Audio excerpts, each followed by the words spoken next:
स्वागत है पॉलिटी के इस क्लास में। दोस्तों प्रीवियस क्लास में हम पढ़ाए थे फंडामेंटल ड्यूटीज के बारे में। फंडामेंटल ड्यूटीज के बारे में कौन कौन से पॉइंट बनते हैं पूरे कॉन्सेप्ट के थ्रू समझ गए थे। तो दोस्तों आज का एक नया टॉपिक है संविधान की प्रस्तावना अर्थात प्रीएम्बल ऑफ कॉन्स्टिट्यूशन। दोस्तों यहाँ से भी क्वेश्चन पूछे जाते हैं और प्रस्तावना को समझना बहुत ही जरूरी है क्योंकि यहाँ से एग्जाम में भी क्वेश्चन पूछे जाते हैं। चलिए दोस्तों अब शुरू करते हैं संविधान की प्रस्तावना क्या है और यहाँ से कैसे एग्जाम में क्वेश्चन फंसा कर पूछे जाते हैं, उन सारे पॉइंट को हम देखते हैं। यह जो प्रस्तावना है अर्थात प्रीएम्बल है, यह जो प्रस्तावना इसकी प्रकृति कैसी है उसको हम पहले समझते हैं। यह प्रस्तावना जो है, प्रस्तावना की प्रकृति कैसी है तो यह न्यायपूर्ण क्या है, न्यायपूर्ण नहीं है। न्यायपूर्ण या फिर बोल सकते हैं न्याय योग्य नहीं है। न्याय योग्य नहीं है, न्याय योग्य नहीं है। प्रस्तावना की प्रकृति कैसी है तो यह एक क्या है, न्याय योग्य नहीं है। इसका कहने का क्या मतलब हुआ, जिस प्रकार से हम डीपीएसपी पढ़े थे, directive principle of state policy को जिस प्रकार से पढ़े थे उसमें क्या कहा गया था कि डीपीएसपी के अंतर्गत जितने भी सारी सुविधा है वह राज्य सरकार उपलब्ध कराती है। चूंकि डीपीएसपी राज्य के लिए ही तो राज्य सरकार उपलब्ध कराती है, तो अगर वह उपलब्ध नहीं कराती है तो क्या आप केस कर दीजिएगा, सरकार के ऊपर केस करेगा? नहीं कर सकते। क्यों? क्योंकि वह फंडामेंटल राइट्स के अंतर्गत नहीं आते हैं अर्थात तो मूल अधिकार के अंतर्गत नहीं आते हैं। तो डीपीएसपी की तरह ही क्या एक प्रस्तावना है अर्थात डीपीएसपी जिस प्रकार से क्या था, न्याय योग्य नहीं था अर्थात उसके खिलाफ। और सरकार के छाती पर जाकर न कहिएगा कि हमको डीपीएसपी में यानी कि डीपीएसपी में जो चर्चा की गई है, पेंशन की चर्चा की गई है, तो सभी लोगों को पेंशन यानी कि बुढ़ापे में पेंशन मिलना चाहिए, तो क्या सरकार नहीं देगी तो आप उस पर केस नहीं कर सकते हैं। क्यों? क्योंकि यह फंडामेंटल राइट्स में नहीं है। ठीक उसी प्रकार से प्रस्तावना भी है। प्रस्तावना भी क्या है, न्याय योग्य नहीं है अर्थात इसका कोई उल्लंघन करता है या नहीं करता है उसके क्या, तो उसके ऊपर कोई भी कानूनी कार्रवाई नहीं हो सकती। मन है तो मानिए, यानी कि प्रस्तावना जो है हम लोग जैसे बोलते हैं तो किसी लोगों को नहीं बोलने का मन है तो वह नहीं भी बोल सकता है, तो उसको उल्लंघन करने पर तो कोई भी कानूनी कार्रवाई नहीं होगी। आप उसके लिए आप हाईकोर्ट या सुप्रीम कोर्ट में जा नहीं सकते।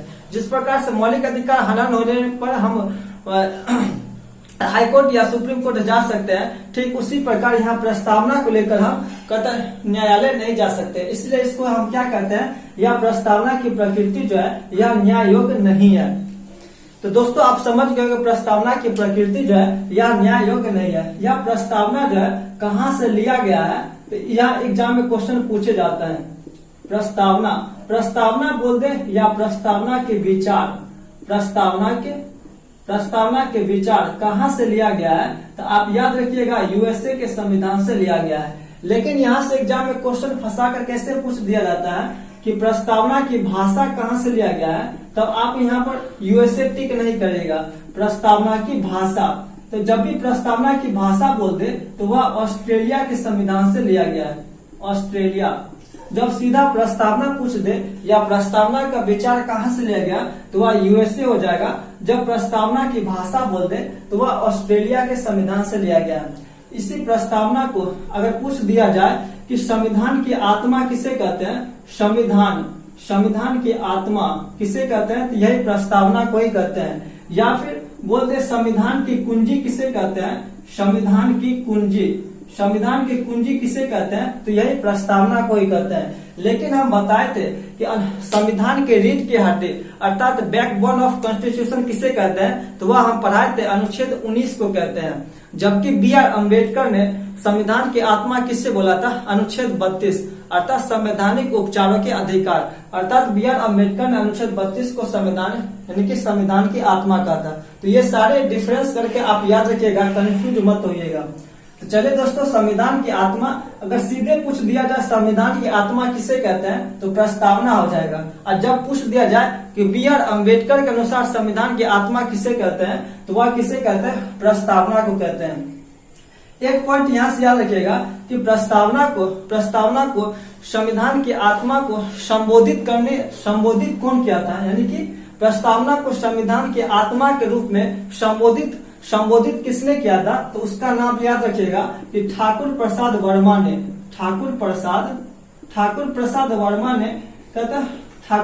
वर्मा ने इस प्रस्तावना को संविधान की आत्मा करके संबोधित किया था। ये पॉइंट याद रखिएगा, एग्जाम में क्वेश्चन पूछे जाते हैं, ये सारे पॉइंट एग्जाम में क्वेश्चन पूछे जाते हैं। अब हम पढ़ाए थे संविधान का जब निर्माण हुआ था तो वहां से कुछ डेट होते हैं जो वह डेट जो है काफी इंपोर्टेंट होती है। जैसे 9 दिसंबर 1946 को क्या हुई थी, संविधान की पहली बैठक हुई थी जिसमें अस्थायी अध्यक्ष सचिदानंद सिन्हा को बनाया गया था। फिर 2 दिन बाद 11 दिसंबर 1946 को दूसरी बैठक होती है जिसमें अस्थायी अध्यक्ष डॉक्टर राजेंद्र प्रसाद को चुना जाता है। फिर उसी के 2 दिन बाद, आप याद रखिए, उसी के 2 दिन बाद 13 दिसंबर 1946 को क्या होता है, JL नेहरू हम लिख देते हैं, इसका फुल फॉर्म वो हो गया जवाहरलाल नेहरू। 13 दिसंबर 1946 को जवाहरलाल नेहरू द्वारा क्या होता है, उद्देशिका प्रस्ताव को पेश किया जाता है। उद्देशिका प्रस्ताव को पेश किया जाता है किसके द्वारा, जवाहरलाल नेहरू द्वारा। कब, 13 दिसंबर 1946 को।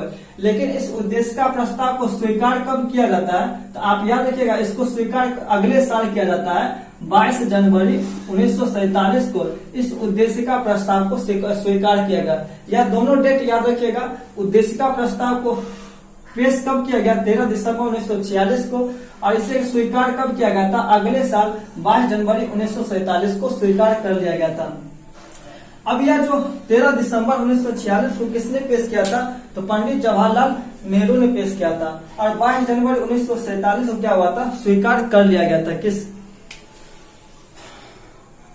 और इससे 42वें संविधान संशोधन द्वारा संविधान में क्या हुआ था, संविधान की प्रस्तावना में एक बार संशोधन हुआ है। अभी प्रस्तावना में अभी तक एक ही बार संशोधन हुआ है। वो कब हुआ था संशोधन, वह एग्जाम में क्वेश्चन पूछे जाते हैं। संशोधन कब हुआ था, 42वां संशोधन हुआ था, 42वां संविधान संशोधन। संविधान में एक बार संशोधन हुआ था, संविधान की प्रस्तावना में एक बार संशोधन कब हुआ था, 42वां संविधान संशोधन वह 1976 में हुआ था, जिसके अंतर्गत 3 भाषा को जोड़ा गया था, 3 शब्द को जोड़ा गया था। या आप एक पॉइंट याद रखिएगा कि यह जो 13 दिसंबर 1946 को उद्देशिका प्रस्ताव को पेश किया गया था और 22 जनवरी 1947 को इसे स्वीकार कर लिया गया। यह उद्देशिका क्या है, यह यहाँ पर उद्देशिका लिखा है, यहाँ पर प्रस्तावना लिखा है। ये दोनों में डिफरेंस क्या है, तो आप याद रखिएगा, जब जवाहरलाल नेहरू पेश किए थे उस प्रस्ताव को, तब उद्देशिका प्रस्ताव के रूप में पेश किए थे, और यही उद्देशिका प्रस्ताव जो है आगे चलकर प्रस्तावना या उद्देशिका के रूप में परिवर्तित हो जाता है। यानी कि इसी उद्देश्य प्रस्ताव का नाम बदलकर प्रस्तावना या उद्देशिका कर दिया गया था। तो आप यहाँ पर लिख सकते हैं संविधान की प्रस्तावना, या इसे संविधान की हम उद्देशिका भी कह सकते हैं, या फिर इसे संविधान की उद्देशिका भी कह सकते हैं। तो प्रस्तावना या उद्देशिका दोनों में डिफरेंस नहीं है, बल्कि यह दोनों एक ही चीज है। तो अब यहाँ पर चलते हैं कि 42वां संविधान संशोधन 1976 के द्वारा 3 शब्द को जोड़ा गया था। वह 3 शब्द आप याद रखिएगा, एग्जाम में क्वेश्चन पूछे जाते हैं। तो पहला कौन था, एक था समाजवादी, और एक था पंथ निरपेक्ष शब्द को जोड़ा गया था, और एक अखंडता को जोड़ा गया था। अखंडता अर्थात जिसका खंड ना किया जा सके उसी को अखंडता कहते हैं। अब पंथ निरपेक्ष क्या होता है वो हम आगे बताएंगे। तो 42वां संविधान संशोधन 1946 के द्वारा क्या हुआ था, संविधान में अर्थात प्रस्तावना में समाजवादी, पंथ निरपेक्ष और अखंडता शब्द को जोड़ा गया था। अब एग्जाम में क्वेश्चन पूछे जाते हैं कि यह प्रस्तावना जो है, प्रस्तावना में 3 प्रकार के न्याय की चर्चा की गई है। 3 प्रकार के न्याय की चर्चा की गई है। जब आप प्रस्तावना को पढ़ेंगे तो उसी प्रस्तावना में क्या होगा, 3 प्रकार के न्याय। कौन कौन से न्याय है, तो पहला न्याय है सामाजिक, और दूसरा न्याय है आर्थिक एंड राजनैतिक न्याय की चर्चा की गई है। तो 3 कितने प्रकार के न्याय की चर्चा है, सामाजिक, आर्थिक, राजनैतिक, अर्थात 3 प्रकार के न्याय की चर्चा है। और 5 प्रकार की स्वतंत्रता की चर्चा है। 5 प्रकार के स्वतंत्रता, कौन कौन से स्वतंत्रता है, तो आप गिन लीजिएगा। एक है विचार है, और एक कौन है, अभिव्यक्ति है, और एक कौन है, विश्वास, और एक कौन है, धर्म है, और एक है उपासना। तो संविधान की प्रस्तावना में 5 प्रकार की स्वतंत्रता है। कौन कौन, विचार, अभिव्यक्ति, विश्वास, धर्म और उपासना की स्वतंत्रता। और 2 प्रकार की समानता की चर्चा की गई है। 2 प्रकार की समानता, वह समानता कौन कौन से है, एक तो है प्रतिष्ठा, एक तो है कौन प्रतिष्ठा एंड एक है कौन समानता। तो ये सारे पॉइंट आप याद रखिएगा। प्रस्तावना में 3 प्रकार के न्याय की चर्चा है, 5 प्रकार के स्वतंत्रता एंड 2 प्रकार की समानता की चर्चा है। किसमें? इस प्रस्तावना में चर्चा की गई है। तो दोस्तों एक पॉइंट आप याद रखिएगा, या जो प्रस्तावना में सामाजिक आर्थिक राजनीतिक न्याय की चर्चा की गई है, सामाजिक आर्थिक राजनीतिक न्याय, सामाजिक आर्थिक एंड राजनैतिक न्याय की जो चर्चा की गई है, यह कहाँ से लिया गया है, वह एग्जाम में क्वेश्चन पूछा जाता है। अर्थात प्रस्तावना में जो सामाजिक आर्थिक राजनैतिक न्याय की चर्चा की गई है, वह कहाँ से लिया गया? तो आप याद रखिएगा 1917 के रूस के क्रांति से लिया गया है। रूस के क्रांति से यह 3 शब्द लिया गया है, सामाजिक आर्थिक राजनैतिक न्याय। लेकिन यह प्रस्तावना का उद्देश्य क्या है? आप याद रखिएगा प्रस्तावना का उद्देश्य क्या है, यह भी एग्जाम में क्वेश्चन पूछे जाते हैं। क्या प्रस्तावना आप पढ़िएगा तो उसमें जिक्र किया जाएगा कि संविधान का जो उद्देश्य है, अर्थात प्रस्तावना का जो उद्देश्य है वह है समानता, स्वतंत्रता एंड बंधुता की चर्चा की गई है।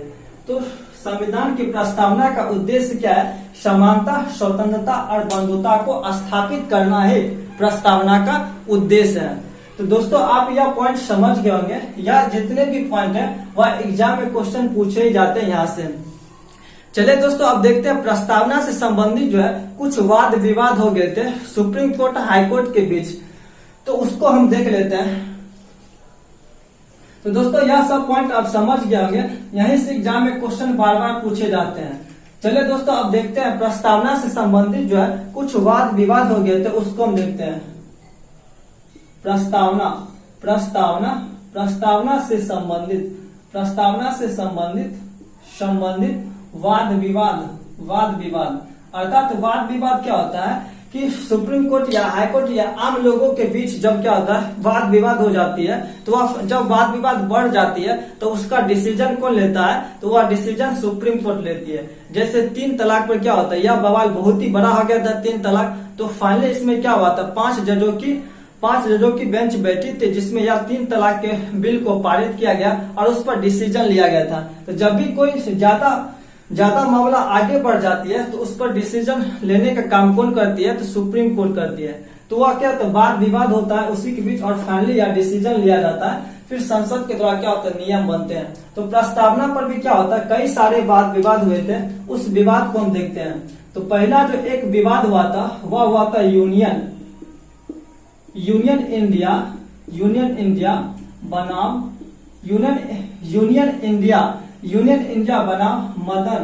मदन गोपाल वाद। यह कब हुआ था? यह 1954 में हुआ था। यह आप याद रखिएगा पहला जो एक विवाद हुआ था यूनियन इंडिया बनाम मदन गोपाल वाद विवाद हुआ था, जिसमें क्या यह कब हुआ था? 1954 में हुआ था। इसमें सुप्रीम कोर्ट ने क्या कहा था? प्रस्तावना जो है आप याद रखिएगा, आप यहाँ पे लिख लीजिएगा यूनियन इंडिया बनाम मदन गोपाल वाद। इसमें क्या डिसीजन आया था वो आप लिख लीजिएगा। क्या डिसीजन आया था? तो सुप्रीम कोर्ट ने कहा था प्रस्तावना संविधान के अंतर्गत, यानी कि प्रस्तावना जो है वह न्यायालय में परिवर्तित नहीं किया जा सकता है। क्या है डिसीजन? कि प्रस्तावना को संविधान के न्यायालय के अंदर जो उसे परिवर्तित नहीं किया जा सकता। किसमें कहा गया था? या यूनियन इंडिया बनाम मदन गोपाल वाद में कहा गया था। फिर दूसरा एक विवाद आया था, किसमें? दूसरा एक विवाद 1957 में आया था। कौन आया था? गोलकनाथ बनाम पंजाब राज्य। यह कब आया था? यह 1957 में आया था। 1957 में आया था और इसमें क्या डिसीजन दिया गया था? गोलकनाथ बनाम पंजाब राज्य में क्या डिसीजन दिया गया था कि यह प्रस्तावना जो है संविधान की मूल आत्मा है। प्रस्तावना जो है संविधान की मूल आत्मा है। यह किसमें कहा गया था? तो यह गोलकनाथ बनाम पंजाब राज्य में कहा गया था। यह मामला कब आया था? तो यह मामला 1957 में आया था। उसके बाद एक और विवाद हो गया था, बेरूबारी वाद हो गया था। यह कब हो गया था? यह 1960 में हो गया था। यह कब हुआ था? 1960 में। यह बहुत ही इंपोर्टेंट है, इसको याद रखिएगा। इसमें क्या हुआ था, बेरूवारीवाद के अंतर्गत क्या हुआ था, प्रस्तावना को संविधान का अंग नहीं माना गया था। तो एग्जाम में क्वेश्चन पूछा जाता है किस वाद के द्वारा प्रस्तावना को संविधान का अंग नहीं माना गया था, तो वह था बेरूवारीवाद, जिसके अंतर्गत क्या होता है, प्रस्तावना को संविधान का अंग नहीं माना गया था। इसके बाद एक विवाद आया था, कब आया था, 1980 में आया था। केशवानंद भारती बनाम केरल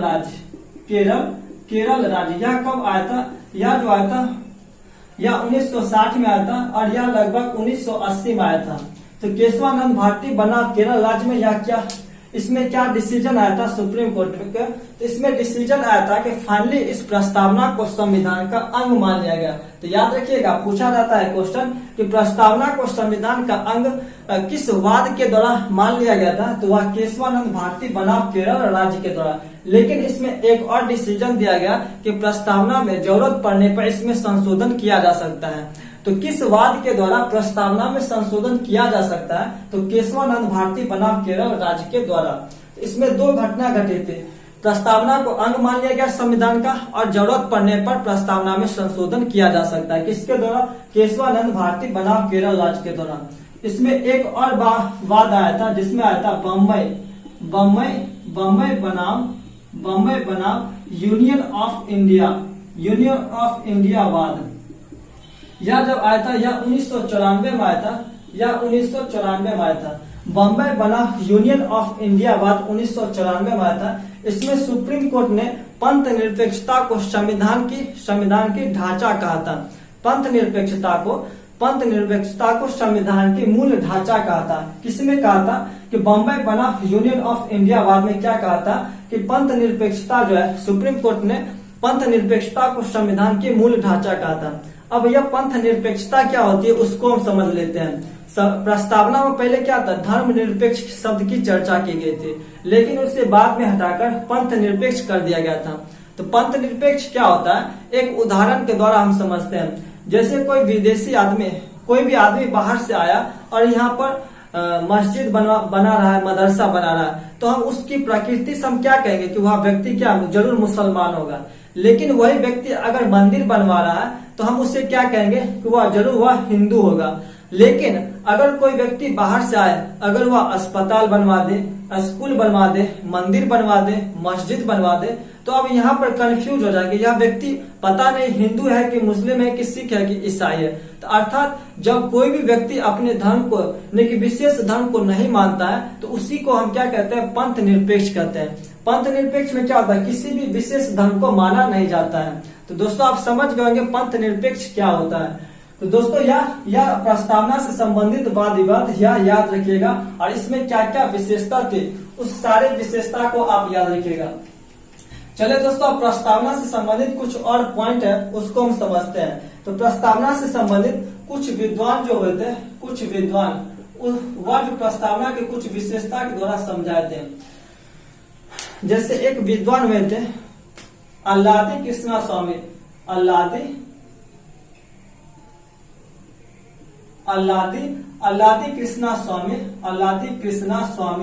कृष्णा स्वामी अय्यर ने प्रस्तावना को क्या कहा था, उन्होंने क्या बताया था, उद्देशिका अर्थात प्रस्तावना, उद्देशिका हमारे सपनों और विचारों को प्रतिनिधित्व करती है। कौन बताया था, तो अल्लादी कृष्णा स्वामी अय्यर ने बताया था। यह विशेषता याद रखिएगा, एग्जाम में क्वेश्चन पूछे जाते हैं। तो अल्लादी कृष्णा स्वामी अय्यर ने क्या कहा था, प्रस्तावना या उद्देशिका हमारे सपनों और विचारों को प्रतिनिधित्व करती है। दूसरा एक विद्वान आए थे जिसमें के.एम. मुंशी थे। के.एम. मुंशी ने भी इस प्रस्तावना के बारे में बताए थे।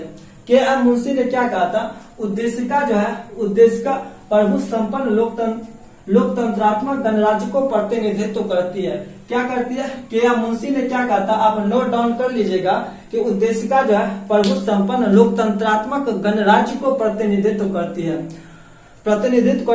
यह किसने कहा था, यह के.एम. मुंशी ने कहा था। थोड़ा उसमें और सुधार किया जाए कि के.एम. मुंशी ने क्या कहा था कि यह उद्देशिका अर्थात प्रस्तावना जो है वह प्रभु संपन्न लोकतंत्रात्मक गणराज्य की जन्म कुंडली है। हाँ, जन्म कुंडली है, ऐसा कहा था। किसने कहा था? तो यह के.एम. मुंशी ने कहा था। एक और कथन कहा था कि यह उद्देशिका जो है वह राजनीतिक जन्म कुंडली है। राजनीतिक जन्म कुंडली किसने कहा था? तो के.एम. मुंशी ने। दो कथन कहा था, के.एम. मुंशी ने दो कथन कहा था। उद्देशिका प्रभु संपन्न लोकतंत्रात्मक गणराज्य की जन्म कुंडली है और राजनीतिक जन्म पत्री भी कहा था। किसने? के.एम. मुंशी ने कहा था। और एक और विद्वान आए थे, जिसमें क्या आए थे? एस कश्यप अर्थात सुभाष कश्यप ने क्या कहा था? सुभाष कश्यप ने भी दो कथन कहे थे। एक कथन क्या था कि जैसे संविधान जो है वह शरीर के समान है, तो यह प्रस्तावना जो है वह उसकी आत्मा है। या एग्जाम में क्वेश्चन पूछ दिया जाता है कि प्रस्तावना जो संविधान की आत्मा है, या किसने कहा था? तो सुभाष कश्यप ने कहा था। या उसको थोड़ा और मॉडिफाई कर देगा कि संविधान जो है, संविधान जिस प्रकार से शरीर है ठीक उसी प्रकार से प्रस्तावना उसकी आत्मा है। अर्थात दोनों एक दूसरे के क्या अधूरा है। तो यह किसने कहा था? सुभाष कश्यप ने कहा था। तो सुभाष कश्यप का दो कथन, पहला कथन क्या था कि संविधान जो है, संविधान अगर शरीर है तो प्रस्तावना उसकी आत्मा है। और एक और कथन क्या कहा था कि प्रस्तावना यदि आधारशिला है तो संविधान उस पर खड़ी हुई अट्टालिका है। अट्टालिका ऐसे लिखा जाएगा, अट्टालिका।